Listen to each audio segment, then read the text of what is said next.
Hi good morning दोस्तों, मैं गौतम सिंह आज आपके लिए लेकर आया हूँ आईटीआई और ट्रेड थ्योरी फर्स्ट चैप्टर आग आग के प्रकार प्राथमिक उपचार। मैं आपको बता दूं कि फर्स्ट चैप्टर में ही आपको पढ़ना था सुरक्षा और सुरक्षा के प्रकार, जो आपको पिछले वीडियो में बता चुका हूँ। ये आपको फर्स्ट ही चैप्टर का आपका आग और आग के प्रकार और प्राथमिक उपचार, इसके बारे में मैं आपको बताऊंगा।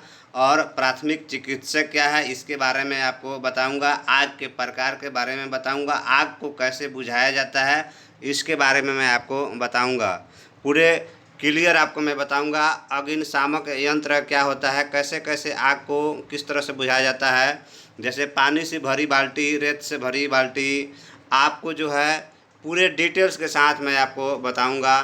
कैसे आपको सावधानियां बरतनी है, अगर फैक्ट्री में आग लग जाती है तो आग लगने पर कैसे करें बचाव। आपको मैं वीडियो को लास्ट तक देखें। आपको मैं लास्ट में ये भी बताऊंगा 10 टिप्स आपको ऐसे बताऊंगा जो आप आसानी से, अगर आग कभी भी लगता है आपके लाइफ में, अगर ऐसा कभी आता है तो आप आसानी से बच सकते हैं। आपको मैं 10 टिप्स ऐसे बताऊंगा जिसके कारण आपके आसपास आग नहीं भी लगेगा, अगर आप उस पर ध्यान देंगे तो। आपको मैं ऐसा 10 टिप्स बताऊंगा।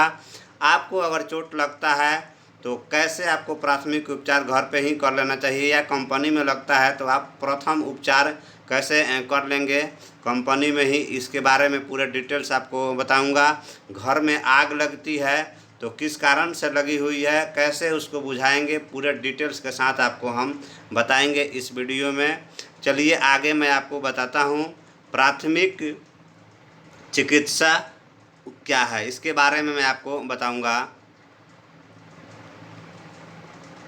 देखिए प्राथमिक चिकित्सा क्या है इसके बारे में आपको बताता हूँ। कारखाने में दुर्घटना किसी भी समय घट सकती है और उस समय डॉक्टर का तुरंत उपलब्ध होना मुश्किल होता है।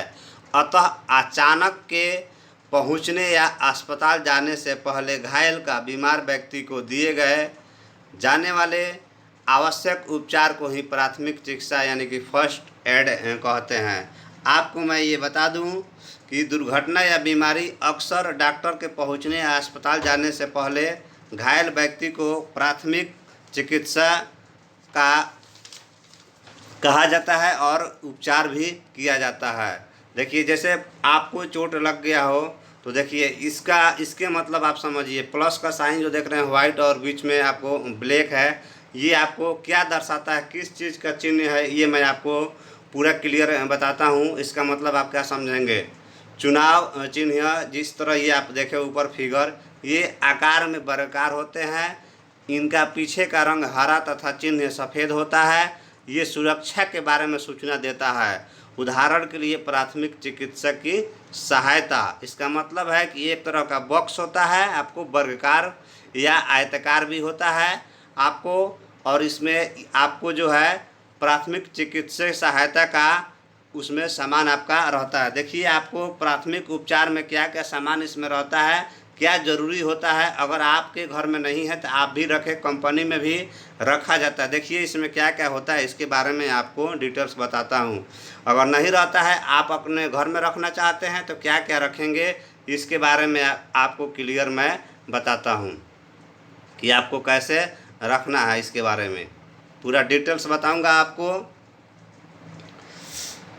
पटिया होनी चाहिए, रुई होना चाहिए, डिटॉल होना चाहिए, पोटासियम परमैंगनेट होना चाहिए, स्प्रिट होना चाहिए, अमोनिया होनी चाहिए आपके पास, सोडा बाइकार्ब होना चाहिए, सूंघने का नमक होना चाहिए, एपीसी होना चाहिए, बर्नेल होना चाहिए, प्लास्टर दवाई वाला, जालीदार कपड़ा होना चाहिए, कैंची, चाकू, सेफ्टी पिन आदि, गिलास, ड्राफ्टर, एक्सट्रैक्टर, आँख साफ करने वाला सामान इत्यादि आपके पास इतना सुविधा इसमें होना चाहिए।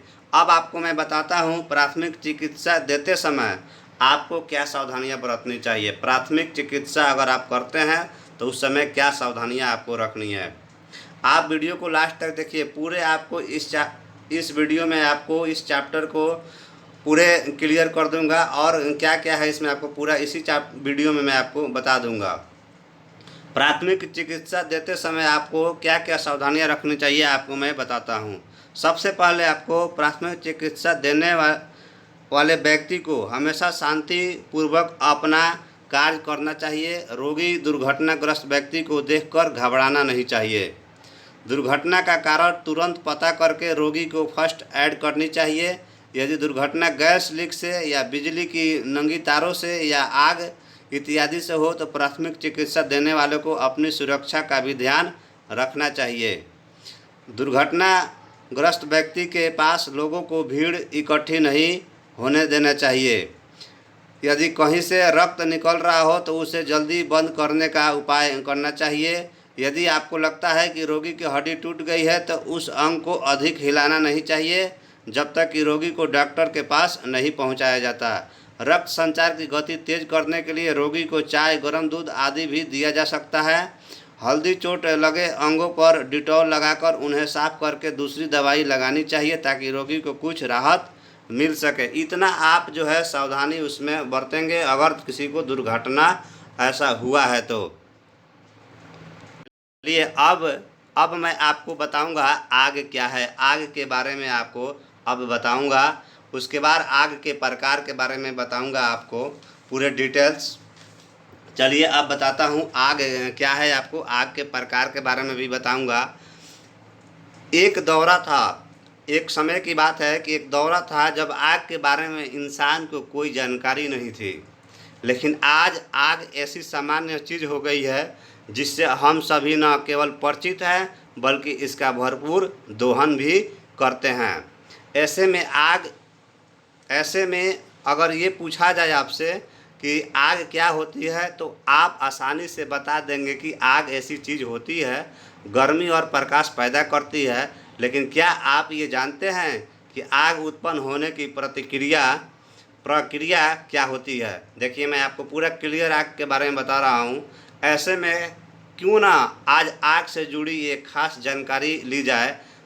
तो चलिए आज आपको बताते हैं कि आग क्या है और कैसे उत्पन्न होती है। आग क्या है? तो आग दहनशील पदार्थों का तीव्र ऑक्सीकरण होता है जिसमें ऊष्मा प्रकाश के साथ कार्बन डाइऑक्साइड और जल जैसे कई उत्पाद निकलते हैं। दहन योग्य पदार्थ जब पर्याप्त ऑक्सीजन की उपस्थिति में पर्याप्त ऊष्मा के संपर्क में आता है तब आग पैदा होती है। और अगर इनमें से एक भी चीज़ की कमी हो जाए यानी जलने योग्य पदार्थ ऑक्सीजन और ऊष्मा में से एक भी कारक अनुपस्थित हो तो आग जलना संभव नहीं हो सकता है। आग जलने की प्रक्रिया में श्रृंखलाबद्ध प्रतिक्रिया होती है, यानी एक बार आग जलने के बाद श्रृंखलाबद्ध प्रतिक्रिया शुरू हो जाती है और जब तक ऑक्सीजन और दहनशील पदार्थ मौजूद रहता है तब तक आग जलती रहती है और फैलती रहती है।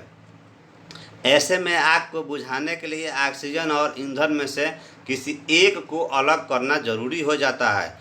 इसीलिए आपको कहा गया है आग पर पर्याप्त पानी या कार्बन डाइऑक्साइड इसके लिए आग पर पर्याप्त पानी या कार्बन डाइऑक्साइड का प्रयोग करके आग बुझाई जा सकती है।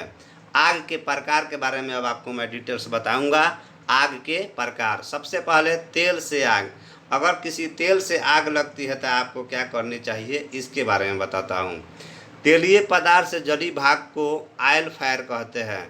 इस आग को बुझाने के लिए हॉर्न फायर एक्सटिंग्विशर का प्रयोग किया जाता है। इसे क्लास बी फायर कहते हैं। इसके लिए CO2 का भी प्रयोग किया जाता है। CO2 का भी प्रयोग किया जाता है।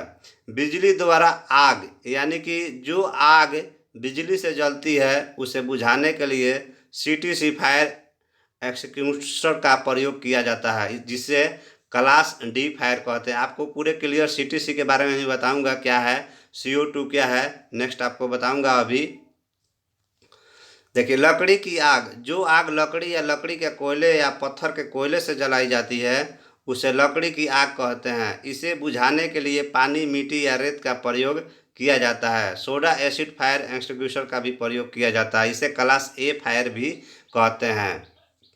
गैस की आग, जो आग गैस द्वारा जलाई जाती है उसे गैस फायर कहते हैं। इसे बुझाने के लिए पानी का प्रयोग किया जाता है। इसे ग्लास सी फायर कहते हैं। इसके लिए ड्राई पाउडर प्रयोग किए जाते हैं। अब आपको बताएंगे किसी उद्योग में आग लगने का कारण क्या होता है। किसी उद्योग में आग लगने का कारण बिजली की तारों को ढीले कनेक्शन, बिजली की तारों पर ज़्यादा लोड, विस्फोटक ज्वलनशील पदार्थ का ध्यान न रखना,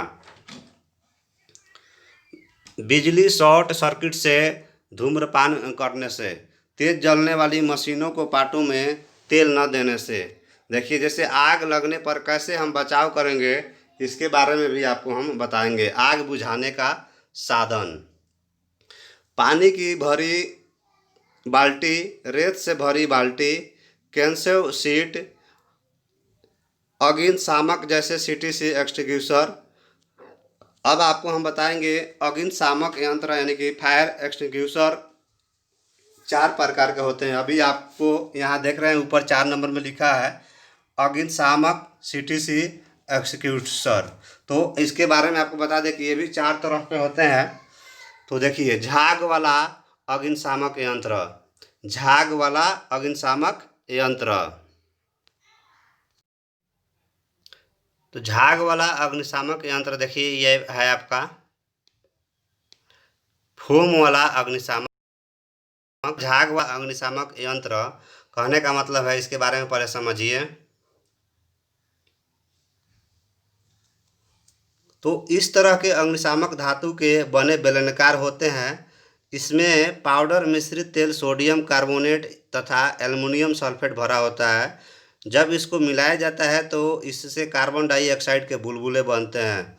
जब इस यंत्र का लीवर दबाया जाता है तो ये आग वाली जगह पर ऑक्सीजन को रोक देता है तथा आग बुझाने में सहायता करता है। इस तरह के अग्निशामक पेट्रोल, डीजल तथा मिट्टी तेल की आग को बुझाने के प्रयोग किए जाते हैं।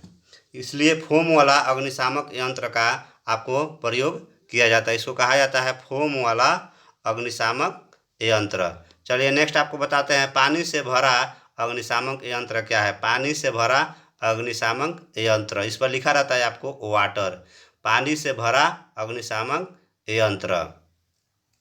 इस प्रकार के अग्निशामक यंत्रों में पानी हवा के दबाव के साथ भरी होती है।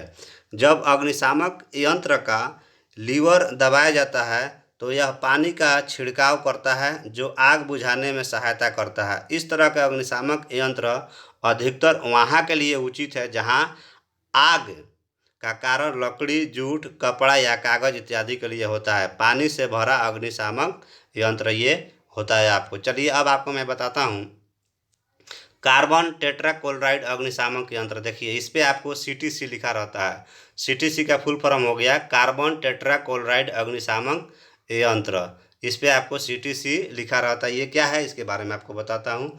इस तरह के अग्निशामक यंत्र भी बेलनाकार आकार में धातु के बने होते हैं। इसमें टेट्राक्लोराइड द्रव के रूप में हवा के दबाव के साथ भरा होता है। जब अग्निशामक का लीवर दबाया जाता है तो यह द्रव निकालना शुरू कर देता है। यह द्रव आग वाली जगह को वाष्प के रूप में ढक देता है। यह जलने के लिए ऑक्सीजन की मात्रा कम कर देता है, इसीलिए आग बुझाने में सहायता करता है। नेक्स्ट आपको देखिए बताता हूँ कार्बन डाइऑक्साइड अग्निशामक यंत्र। इस पे आपको CO2 लिखा रहता है। इसका CO2 सूत्र है कार्बन डाइऑक्साइड का। इसके बारे में आपको डिटेल्स बताता हूँ। इस तरह के अग्निशामक यंत्र भी धातु के पदार्थ के बने होते हैं। यह गोलाकार या बेलनाकार आकार में हो सकते हैं। इसमें सोडियम कार्बोनेट भरा होता है तथा एक कांच की बोतल में गंधक के तेजाब भरा होता है। कांच की बोतल के ऊपर एक बोल्ट होता है जो टूटता है जब अग्निशामक को उल्टा किया जाता है। इसके गंधक के तेजाब सोडियम कार्बोनेट के साथ रासायनिक प्रतिक्रिया करके कार्बन डाइऑक्साइड गैस पैदा करता है जो आग को बुझाती है। यह विद्युत की आगे के लिए प्रयोग किया जाता है। यह विद्युत आग के प्रयोग में लाया जाता है। मैं अब आपको बताऊंगा आग लगने पर ऐसे बरते सावधानी। ये 10 टिप्स से बचा सकते हैं। आपको मैं स्टार्टिंग में ही बताया था कि आपको मैं टिप्स बताऊंगा जो आपको सावधानी रखनी होगी। सुरक्षा के लिए ऐसे कुछ उपाय जो आग लगने पर काम आ सकते हैं आपको। आग लगने पर तुरंत 101 नंबर पर कॉल करके सूचना दें। यह न सोचे कि कोई दूसरा इसकी सूचना पहले से ही दे चुका है। आप जो है 101 नंबर पे कॉल करें और सूचना दे दें। दूसरे नंबर में आपको मैं ये बताना चाह रहा हूँ, आग लगने पर सबसे पहले इमारत की अग्नि चेतावनी की घंटी यानी फायर अलार्म को सक्रिय करें। फिर बहुत ज़ोर से आग आग चिल्लाकर लोगों को सचेत करें। चेतावनी कम शब्दों में ही दें, नहीं तो लोगों को घटना की गंभीरता समझने में ज़्यादा समय लग जाएगा।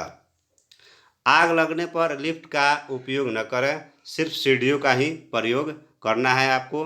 धुएं से घिरे होने पर नाक और मुंह को गीले कपड़े से ढक लें।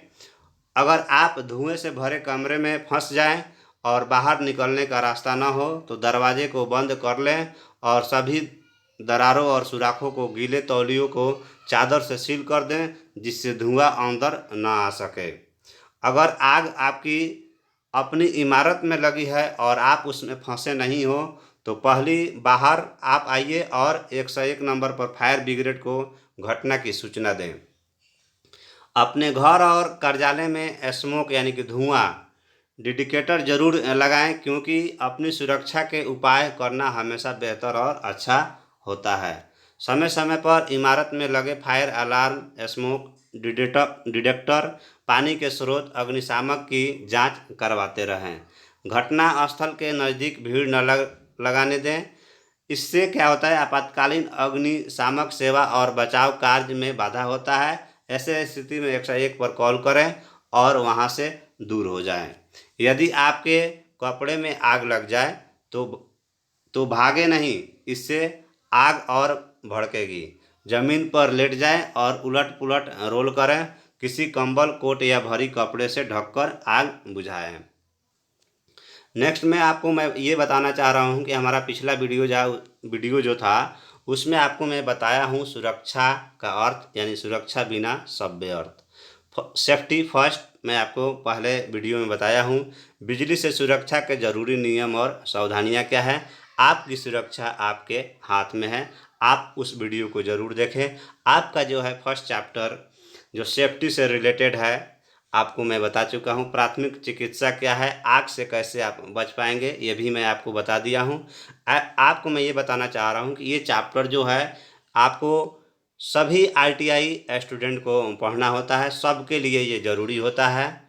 ये इसमें ये नहीं है कि इलेक्ट्रिशियन वाले नहीं पढ़ेंगे तो फिटर के नहीं पढ़ेंगे तो डीजल मैकेनिक नहीं पढ़ेंगे। ये सबके लिए है, यानी कि ऑल ट्रेड के लिए आपको है। थ्योरी में फर्स्ट चैप्टर ये आपको पढ़ना है सेफ्टी के बारे में, जो आपको मैं क्लियर बता दिया हूँ। इस दोनों वीडियो में आपको देखने से पूरा नॉलेज आपका हो जाएगा फर्स्ट चैप्टर का। Thank you.